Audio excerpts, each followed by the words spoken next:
Love is beautiful, but not all love is wise. Some love lifts you, some love teaches you, and some love destroys you quietly while you are smiling. They say love is blind, but elders know the truth. Love is not blind, foolishness is. Today's story is not just entertainment, it is a mirror, a warning, a lesson written with tears, broken dreams, and hard earned wisdom. This is the story of two hearts that loved without listening, two souls that ignored advice, and a journey that proves what truly happens when the fools are in love. Sit back, listen carefully, and ask yourself one question as this story unfolds. Am I loving wisely or foolishly? Welcome to Olu Beauty African Folktales channel. Here we tell you the way it is. Have you subscribed? If not, oh yeah, run kitty kitty, run kata kata. Subscribe, like, comment, and share. Share it with your family and friends. And don't forget to touch the bell button so that you'll be notified each time we put out new video. Oh yeah, grab your popcorn, sit jeje, and enjoy yourself. Oh yeah, let's go there.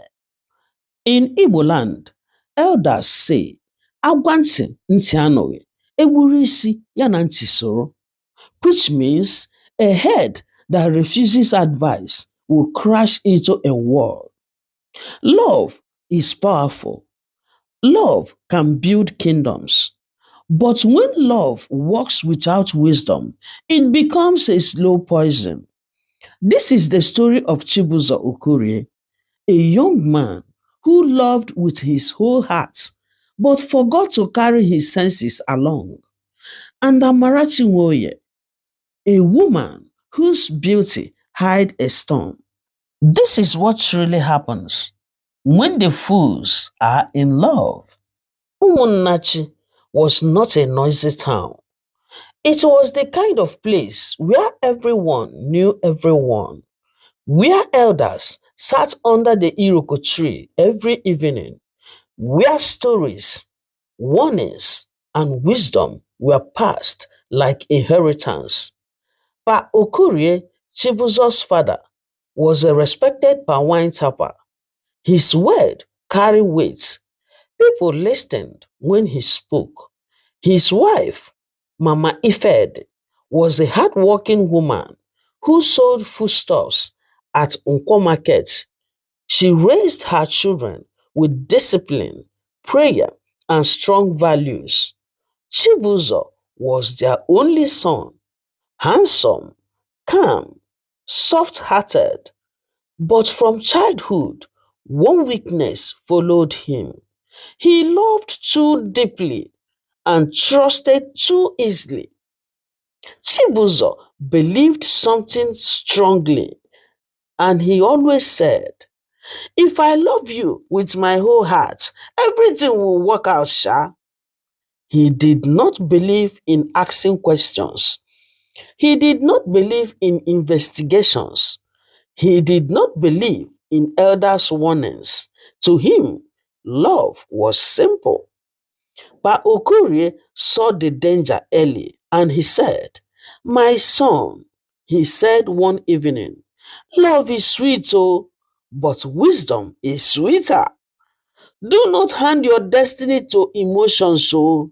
Chibuzo smiled respectfully, but inside he ignored every word.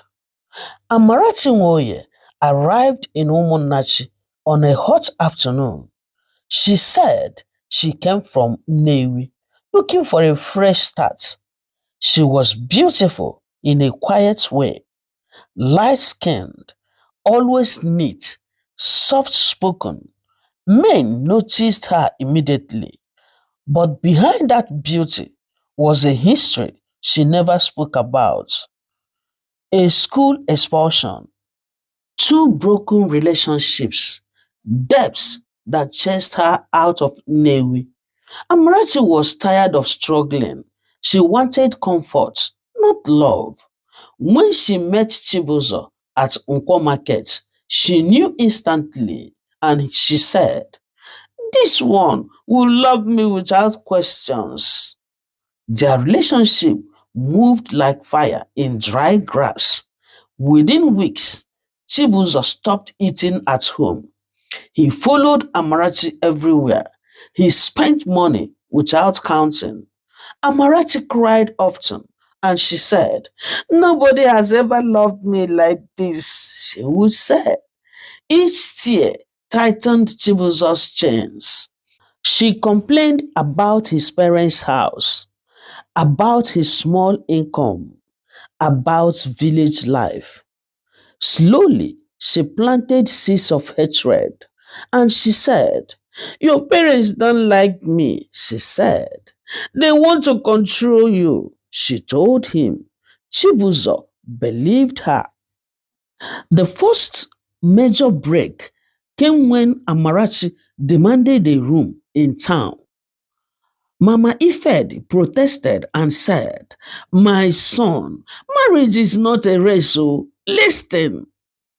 Amarachi cried loudly and said, "Your mother hates me because I am poor."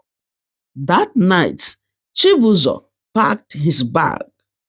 Pa Okorie did not shout. He only said one sentence, and he said, "A man who leaves wisdom behind will return with shame." Chibuzo left without listening to his parents. That was the day the elders shook their heads. Then Amarachi started pushing for marriage. She would say, "We love ourselves. Why can't we get married and forget about all these people around us? Let's get married." Without delay, Chibuzo sold family land, borrowed money, ignored tradition. The wedding was loud.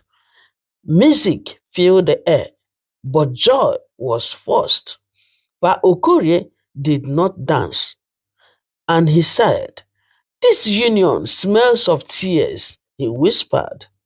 Marriage removed Amarachi's mask. After the marriage, she became something else: harsh, disrespectful, never satisfied. She insulted Chibuzo publicly, compared him to richer men, refused village life.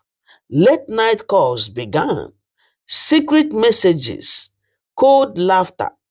Whenever Chibuzo asked questions, she exploded and she said, "Are you my father? Why are you asking me all this nonsense question? Are you God?" Love began to die slowly. As the problem continues, Amarachi goes out whenever she likes, comes in whenever she likes. So one night, Amarachi did not return home, and she did not tell Chibuzo where she went or where she was.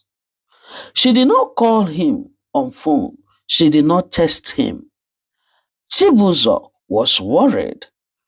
Chibuzo searched everywhere for Amarachi, but no avail.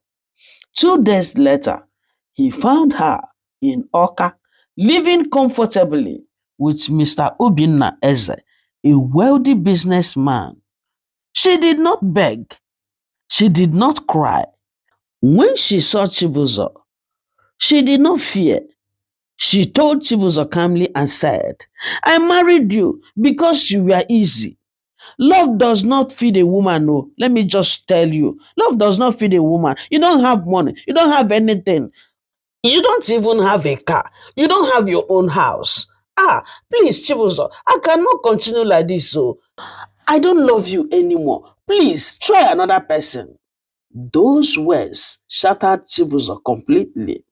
Chibuzo returned to Umunnachi empty. No land, no money, no pride. But Okorie hugged him and cried and said, "My son, love did not destroy you. Foolishness did." That night, Chibuzo cried until morning. Years passed. Chibuzo learned humility, returned to farming, listened to elders, worked with patience. Pain matured him. One day, he met Ngozi, a beautiful woman from Abagana. She was quiet, God-fearing, respectful. This time, Chibuzo asked questions, sought counsel, moved slowly. Love returned, but with wisdom. But for Amarachi's story ended badly. The rich man abandoned her. Debt chased her. Youth faded. She returned to Nnewi in shame. Meanwhile, Chibuzo rebuilt his life. At his second wedding, Pa Okorie stood proudly and said, "Love is sweet, but wisdom keeps it alive." When fools are in love, pain becomes their bride. Thank you for watching. This is where our story ends. But before we conclude it, let's look into the moral lessons we pick from this story. Love without wisdom is destruction. Ignoring advice is planting sorrow. Not everyone who smiles loves you. True love does not rush or manipulate. In conclusion, this story teaches us a painful but necessary truth. Love without wisdom is a dangerous gamble. Chibuzo was not a bad man. Amarachi was not born evil. But decisions made in ignorance turned affection into affliction. Here are the lessons we must carry in our hearts. Love should never silence wisdom. Anyone who isolates you from family and advice is not building you. Rushing into love without knowledge is inviting regret. Not every tear is love. Some are manipulation. Healing begins when pride ends. Second chances favor the humble, not the stubborn. This story reminds us that mistakes do not end destiny. Even after betrayal, loss, and shame, redemption is possible, but only for those willing to learn. Love is not proven by suffering endlessly. Love is proven by mutual respect, patience, truth, and growth. If you are listening today and you are hurting in love, know this: your story is not over. Thank you once again for watching. Please, if this story touched your heart, if it reminded you of someone, if it opened your eyes or healed a wound, please like this video, share it with someone who needs this message, and subscribe to this channel for more powerful African stories that teach, inspire, and transform lives. Drop your thoughts in the comment section. What lesson did this story teach you? Have you ever seen love turn into foolishness? Remember this always: love is sweet, but wisdom keeps it alive. When fools are in love, pain becomes the teacher. Until next time, love wisely, listen deeply, and choose understanding over emotion. See you in the next story. God bless you all. Love you. Bye bye. Mwah.